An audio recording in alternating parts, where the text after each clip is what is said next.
Hi, I'm Dr. Lori Watson and the co-host of Foreplay. I'm your co-host, George Fowler, former firefighter, your couples therapist who loves to talk about sex. Woo! Let's discuss everything about the best sexual techniques to building your emotional intimacy, which is really necessary for great sex. We bring sound, concrete tools to reframe your relationship problems and learn how to fall in love again and feel desire. Listen to Foreplay Radio on the iHeart app, on Apple Podcasts, or wherever you get your podcasts.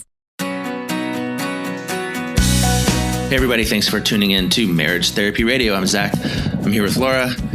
Today, we're talking about one of my favorite things, actually, which is this idea that each of us has inside of us different sort of ego states or different ways of thinking about pain in our lives.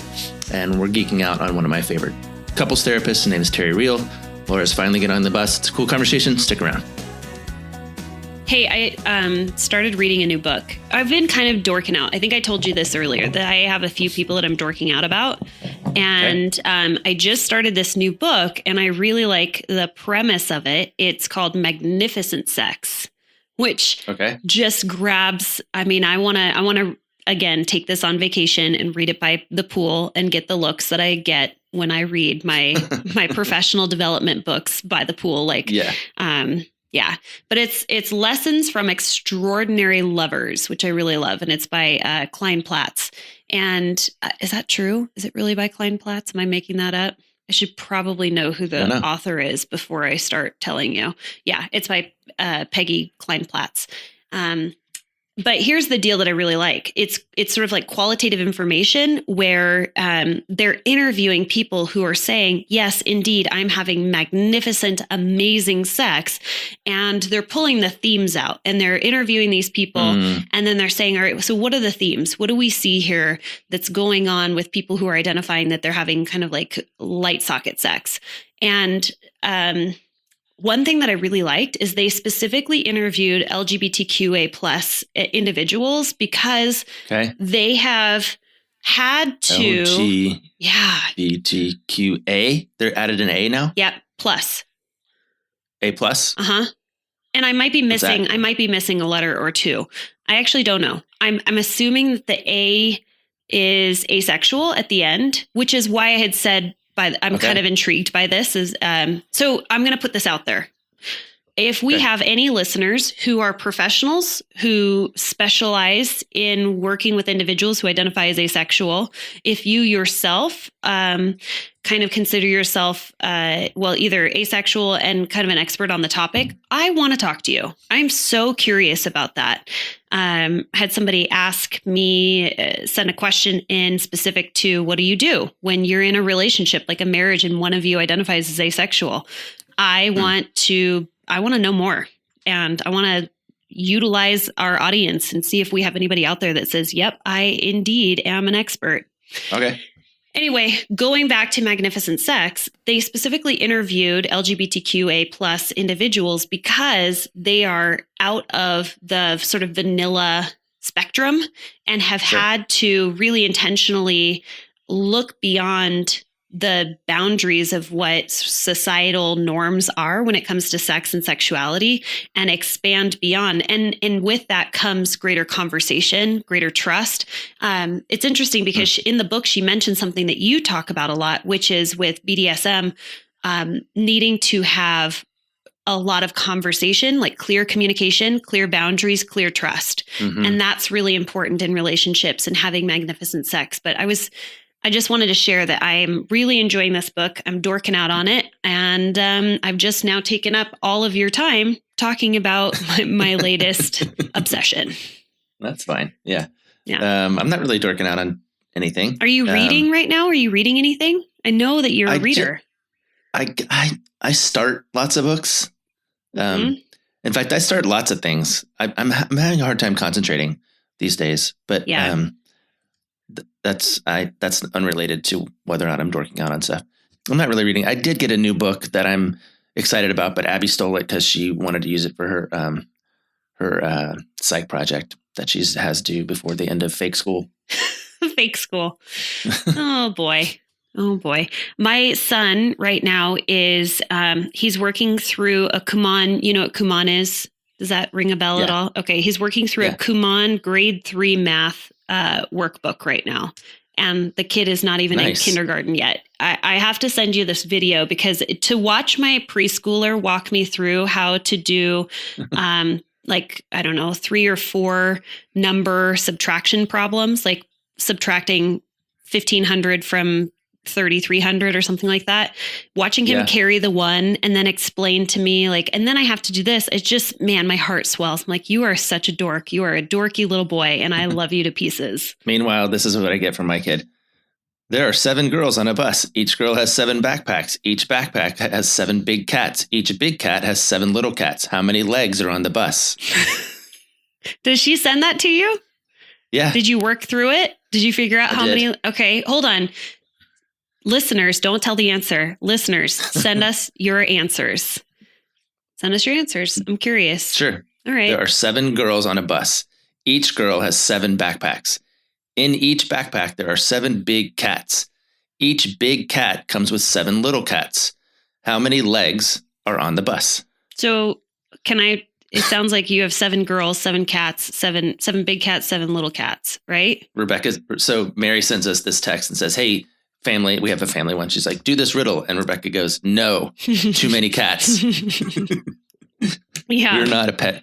We don't have pets. We're not a pet family. Yeah. If it was, there are 7 Shih Tzus, I would have been like, nope, that's a hard no. You had me at Shih Tzu.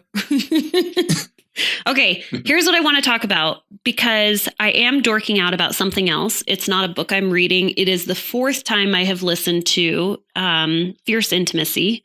And if our listeners are wanting to just have something to listen to that's a new point of view, a new perspective, and I've been sending you these text messages where I have been dorking out on Terry Real's sort of theoretical concepts of relationships. And your response to me is like, welcome to the party, Laura. This is who you are.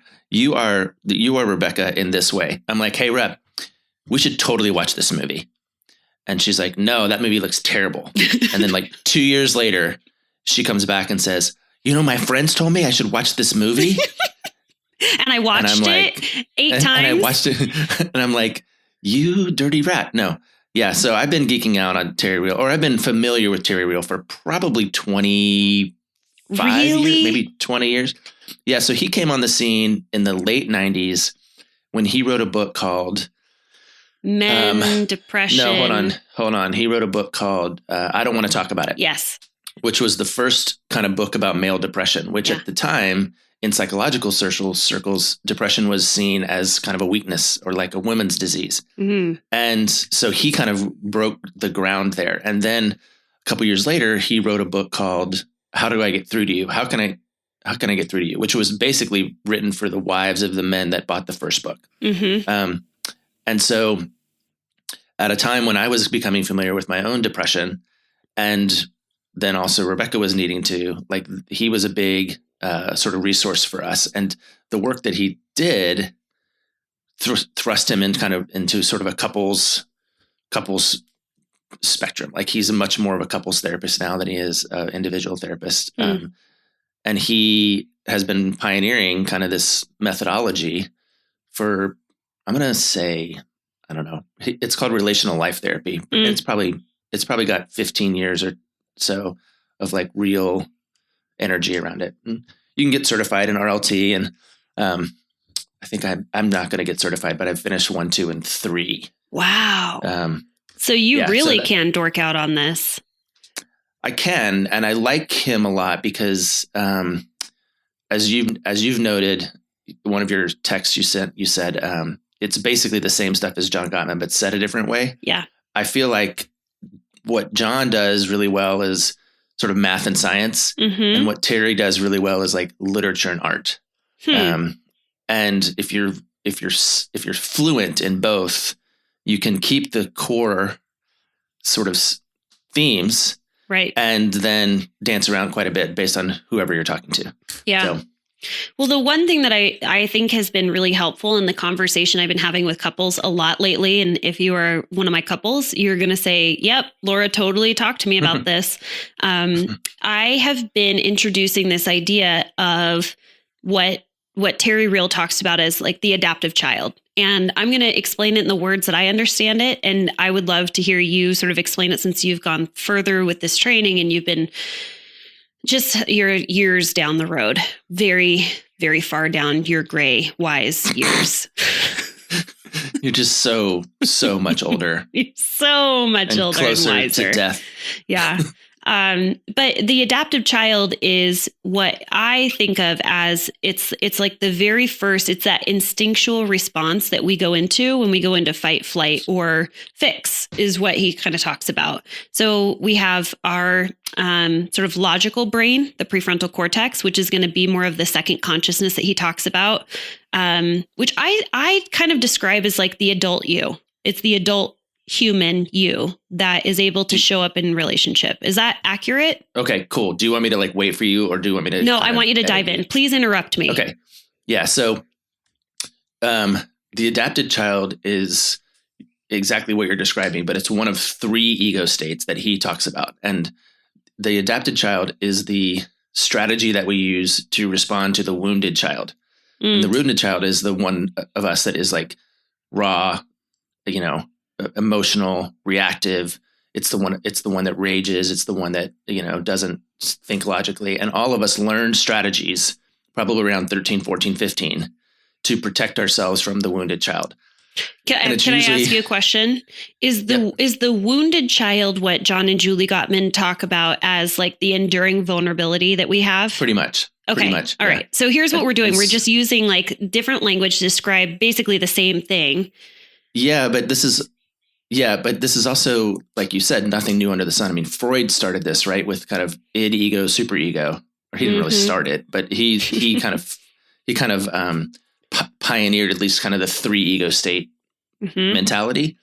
And then transactional analysis, which we've never quite talked about, in the 70s came up with this idea of parent, adult, child. And the way Terry has framed it is the wounded child, the adapted child, and then the functional adult. Functional adult. There we go. Which is the adult you. And what he does, which is kind of different, is he will say straight up that he takes sides in couples therapy. Like he takes the side of the more vulnerable partner. And sometimes he takes the side of the functional adult when it's the wounded child or the adapted child that's showing up. So it's really intriguing to watch him do it live, because he'll literally say, "Hey, can I talk to your wounded child?" and start talking to this like 3-year-old boy, 6-year-old boy who's hiding in the closet being traumatized by his dad. But yeah, I want to hear you talk a little bit more about your idea of the adapted child, because what he also does in terms of the functional adult, I think is really brilliant and would be a cool thing to have you speculate about how you might add it into your practice. The way that I find this to be really helpful is asking couples to think about like the last time they got into that nasty dance that they get into. And the last time they showed up and they know that they weren't showing up as their best self. They totally got flooded. They raised their voice. They got angry. Everything escalated. And thinking about when you were in that fight, flight, or fix moment, who showed up. And so I think what Terry Real says is when we get flooded, we go into our adaptive child. And how our adaptive child shows up is different for everyone. But I really like when he says, take some time and identify the characteristics, like describe to me who this adaptive child is, and use 3 to 5 adjectives to describe who shows up in these moments when you are angry and resentful and maybe like, I don't even know. Have you gotten in touch? Like, have you described who your adaptive child is where you go? Well, I have a pretty good idea. The adapted child is the part of us that tends to overdo it. Like sometimes they tend to overserve. Like I'm going to be the kindest, nicest, most helpful person on the planet. It's like the brown noser at school, sort of. Or they might like overeat, or they might overcompete, or they might overdrink, or they might sort of overstudy. It's kind of the one that I'm going to overcome this. Yeah. Versus really get familiar with it and work with it. And the thing about the adapted child is it's really useful, and the best parts of it can be really, really helpful in terms of certainly in terms of avoiding pain, but it doesn't draw you into maturity, right? It doesn't draw you into the functional adult. It kind of hinders you. And so I think it is a really good idea to do what you're doing, which is to say, hey, who's here? Like who is in this argument right now? What's funny is I have this one couple, and they're totally eating me up right now. They're like, Zach, you're so amazing. And that doesn't really do anything for my ego. But you got them really hosed. But I think the reason is because I reflected something to them that they never had words for. And it was basically this. I was like, do you realize that when you start to argue, you're basically singing? Like there's a melody to your argument. Yeah. And they're both like theater people. And so, or like media people, radio people. And they understand performance a great deal. And they're like, we're totally dropping into our little performance mode that helps us feel special, you know? And so so with them, and I think this is the thing that I love about Terry is he'll say something like, look, your adopted child is welcome here. Like they're allowed to be here, but it's the responsibility of the functional adult to say, hey buddy, you need to sit in the back seat. You can't drive. Yeah. Because if you drive, we're going to crash this car. And so take your hands off the steering wheel and here, let me buckle you into the back. I got you. I'm here for you. Like I'll get us into the car and we'll get where we're going. And he really like articulates that out loud. Yeah. So that you can sort of recognize that it's not your job to crush or kill or banish the adopted child or the wounded child. It's your job to care for them. And to care for, and frankly, to care for your partners, right? Like, when Rebecca's shows up or mine shows up, we have an option to be really annoyed by that and go, this is so stupid. I can't believe how childish you're being would be a way that might come up. Right. Or I can say, hey, something's up. Like, what's happening right now? And do we need how can I help you like step into your better brain? So, which is different than how can I help you grow the fuck up, you know, like. Yeah, I like that because that seems to me if you are in agreement as a couple that the two of you have a common goal, like you want to solve a problem, you want to stay connected, you want to remain empathetic to one another, which means that your adoptive child does not get a seat at the table between the two of you. This is an adult only conversation. So if that's the common goal, and let's say it's you and Rebecca, and you notice like, oh, here comes Rebecca's, adoptive child. And I like to name them. I like to give them nicknames, like some sort of childhood nickname. Maybe it's Reeb or whatever. But so you recognize that something has triggered her adoptive child to sort of like show up and try and take over. And so here's a really good example of this. Okay. Specific to Rebecca, is Rebecca and her mom have a pretty interdependent relationship. I might have once called it codependent and unhealthy, but it's come a long way since this story that I'm about to tell you, which is that mom used to live out of town and would come into town for like extended stays, like 10 days or so. And for those 10 days, Rebecca would drop into like, I'm a 15-year-old girl.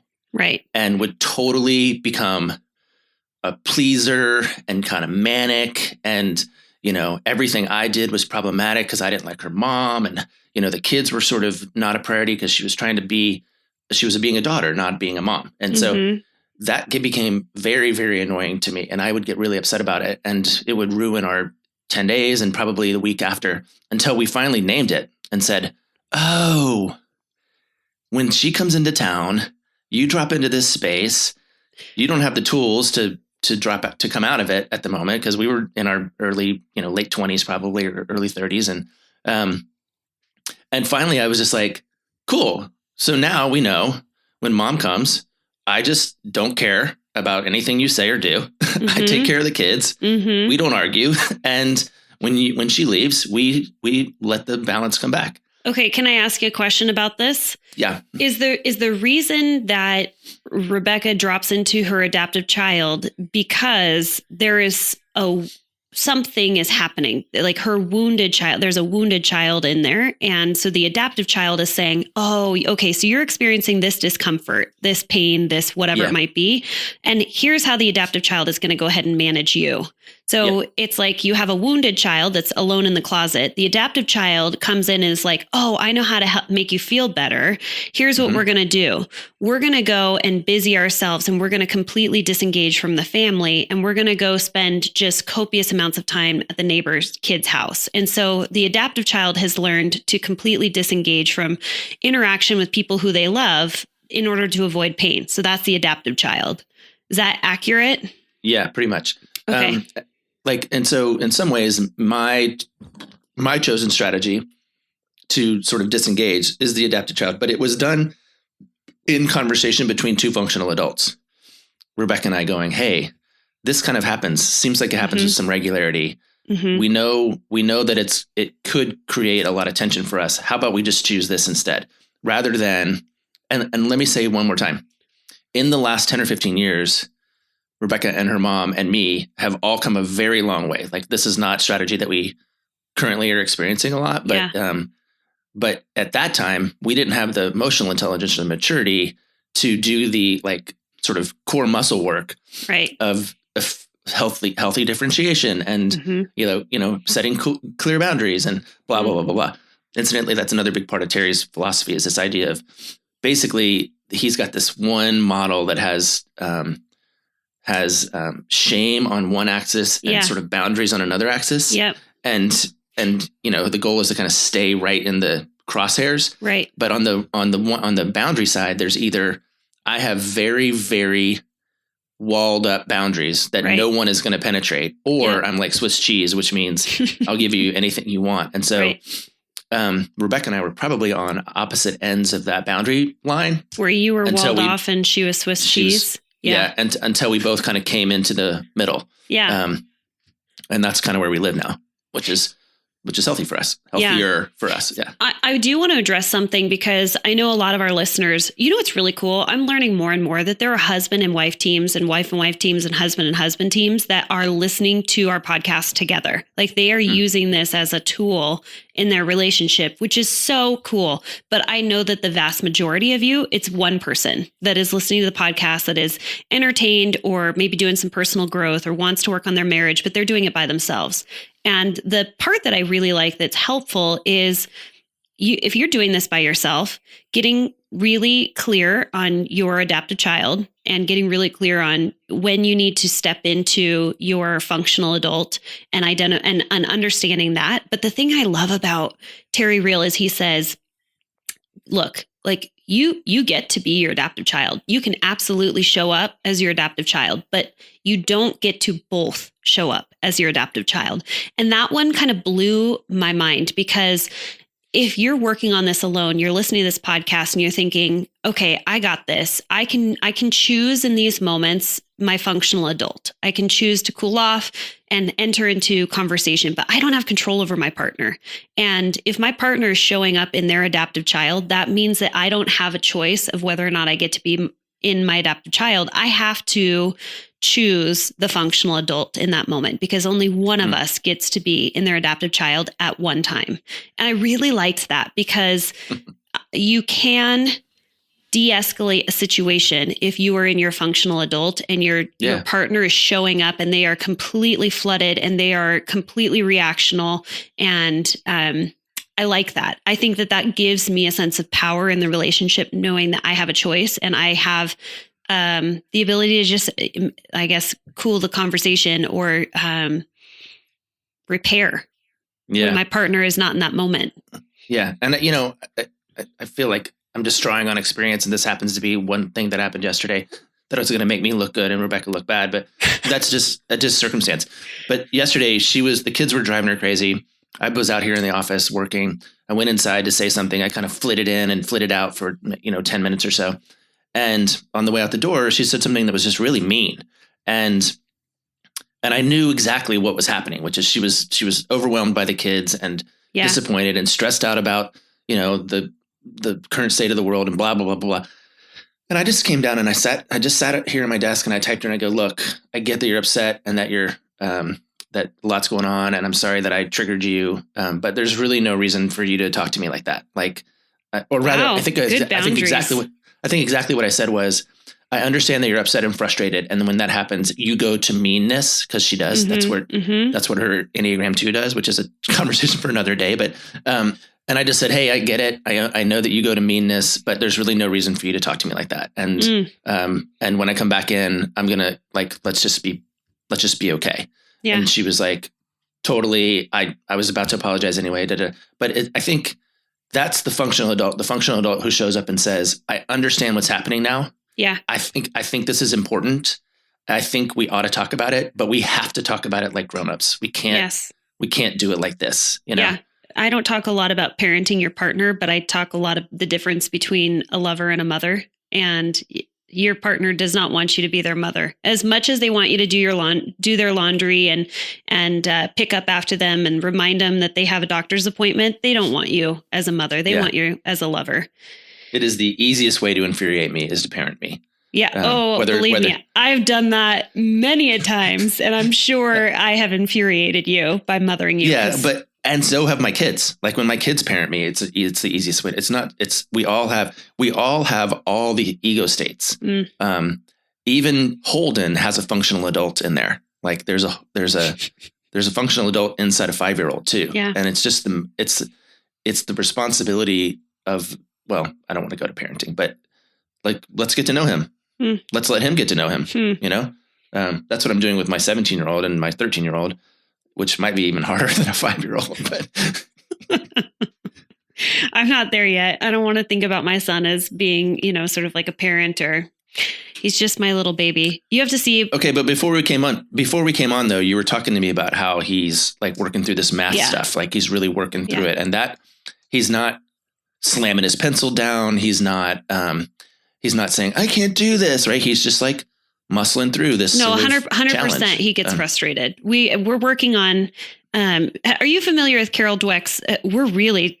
This is a long podcast. We're in the flow. I have no idea. I don't have a timer. I don't have a timer. We're already at like 27 minutes, but have you heard of Carol Dweck, growth mindset? Yeah, probably. Okay. So versus like fixed mindset or something. Yep. So there's like a growth mindset and then there's fixed mindset. I think the book itself is just called Mindset. And Holden tends to fall into a fixed mindset, which is he feels very competent. And the moment he experiences anything that sort of like shows like, hey, you actually didn't get this problem right, he goes into a bit of like a rage. He does slam his pencil down and he does say, oh, this is just the worst day ever. That's my little boy, because he didn't do 15 minus 8 correctly. And so I'm really trying to coach him out of what an idiot. Trying to coach him out of this fixed mindset. I've mentioned her book before, right? It's great. Yeah. Hey, let's land this plane because I'm going to lose a babysitter here in like 4 minutes. So I gotta finish it up. Because can we dork out a little bit more on Terry Real? Anytime. Yeah, I've been trying to get you to do it for like years, so it's fun to actually have this conversation. I don't love his live teaching, but I do really appreciate. So for people who are listening, if you look up Fierce Intimacy, it's he's speaking not to the therapist, he's speaking to the individual or the couple, and it's not a book. It's like a live teaching, and I think it's his best work that he's done because it is hard. It is painful to watch him teach. Yeah, and his marriage text, it's called The New Rules of Marriage. Yeah. And I recommend it a lot. The other thing that's really cool about him and that I resonate is he's kind of a feminist. Like, it's really about empowering women in particular, because marriage wasn't invented for women. Marriage was invented for men. And so he's trying to level the playing field a little bit. That's awesome. Yeah. All right. Well, thanks for diving into my latest obsession with me. Yeah, no problem. I know I'm just like 3 years late on this, but I'm here. I showed up. Cool. Hey, thanks so much for listening to this episode of Marriage Therapy Radio. If you haven't done so yet, be sure to check out our website, marriagetherapyradio.com. Sign up for our newsletter, because every once in a while, we will send you an email with a good dad joke here or there and some news on what we have going on. Thanks for all of your time and attention, making your relationship better today than it was yesterday.